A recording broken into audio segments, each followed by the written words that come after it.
New developments tonight at this Walmart parking lot. We've shown you this for the last several days. This is now being used to house hundreds of evacuees. KPIX 5's Emily Turner is there live tonight. Emily, the days are numbered now at that camp. They're telling people they have to leave. They have to leave. This is a very real deadline and a critical one in so many ways. The clothes are gone tonight. The dumpsters are here headed to Goodwill.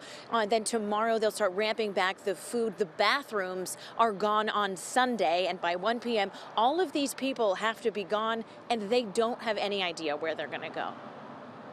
We need a clear exit strategy.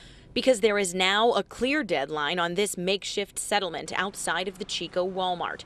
Co-organizer Luigi Balsamo says the Red Cross has told them to shut everything down by 1 p.m. Sunday. It's a call that has evacuee Carol Whiteburn in a panic. They're taking everything on Sunday, the bathrooms, the lights, everything.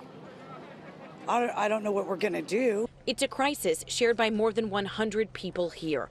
Emergency officials say they're aware of it, but federal assistance isn't available yet. The Disaster Recovery Center for FEMA won't even be open until tomorrow, and even then, temporary housing options aren't in place. What do you tell people who are sleeping in a parking lot and still have to wait 5 to 7 days to even get an answer from FEMA?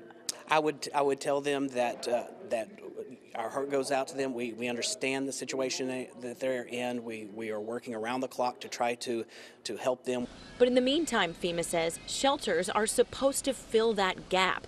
But 4 of them currently have norovirus outbreaks and getting worse every day. I'd rather breathe the smoke. So while this spot has stopped accepting donations and told everyone their deadline to get out, what happens to these people after it is a looming uncertainty. We have weather coming. It's going to rain. What happens if it rains on all of this stuff, or the flood zone where these people are their tents are camped out over here? We're going to have a major crisis on our hands for the community here of Chico if these people all have to go hit the streets.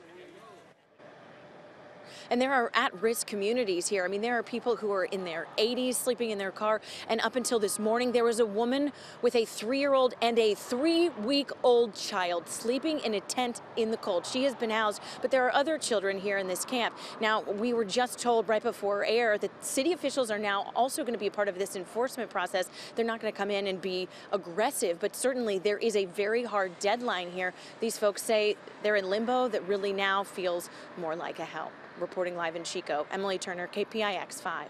A FEMA Disaster Recovery Center is set to open tomorrow morning. Workers are setting it up at an old Sears store at the Chico Mall. FEMA says they will be there through the night to get it up and running by 9 a.m. This is the place to file a claim or request services.